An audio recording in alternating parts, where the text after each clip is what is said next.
My name is Ben Poley, and let's discuss a situation that arises in many workplaces across America and shows an unfortunate but true example of one of many unethical situations that take place at work in America every day.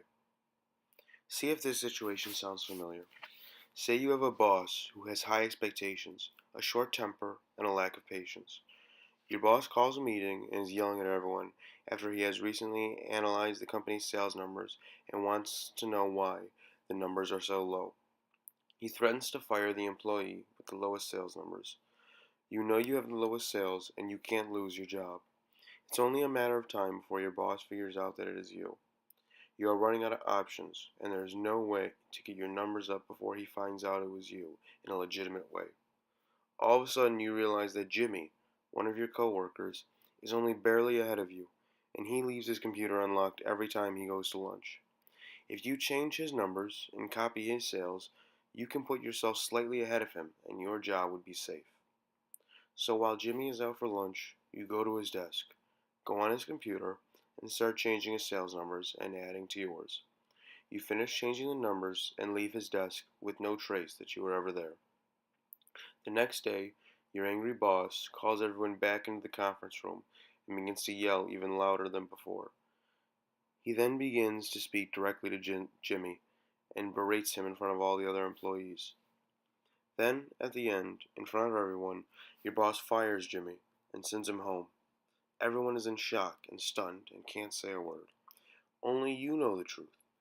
Jimmy even looks back at you, knowing you were behind him yesterday and now ahead of him. After Jimmy is fired and packing away his stuff, your boss comes up to you and congratulates you on your hard work and moving up the sales list. You take the congratulations with a smile and move on with your day, feeling little to no guilt whatsoever. This situation is something that unfortunately happens all the time. This situation is obviously unethical. However, there are so many ethical violations that occurred in this situation.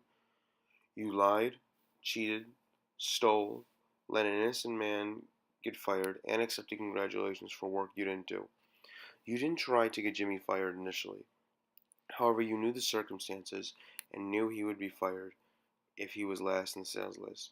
In fact, the moment where you thought of the idea of cheating and letting someone else take the blame, that was the start of where the unethicalness began.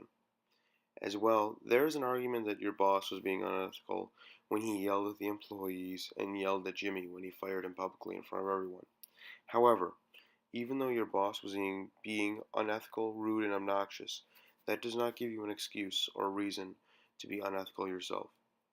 In a world driven by money, every decision made in the world has to do with money. If you look at almost any situation in which unethical decisions or actions were made, there's a highly likely chance that money was the main factor. So, in the workplace, where there is enough pressure, like the possibility of losing your job if you get fired, you lose money that you depend on. Without money, people lose their houses, cars, food, and more. Unfortunately, ethics has often taken a last place when it comes to decision making in the workplace. People nowadays, for the majority, make decisions based on how best the outcome will be for themselves and rarely think of others or the effects their decisions will have on others. This ties in with the idea of money being the main driving factor in majority of decisions in the world, especially the workforce. As people, we need to embrace ethical change in the workforce and embrace the idea of thinking about more than others than yourself. Of course, you make decisions that are best for your career, family, and overall situation in life. However, if workforces began to embrace doing business in a more ethical way, this could help the business and their employees in many ways. An ethical workplace would foster an environment of respect, beneficence, and honesty. This would be a place that people would desire to work at and be happy to go to work every day.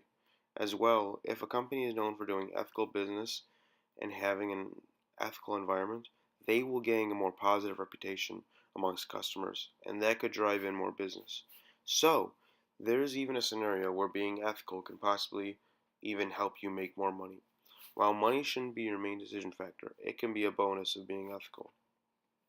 In conclusion, we as people need to embrace the idea of becoming more ethical in the workplace. This could cause a trickle-down effect of people being completely changing how they view the world in decision making and begin to embrace an ethical change. Being ethical is important, and embracing ethics in the workplace is a change that needs to occur.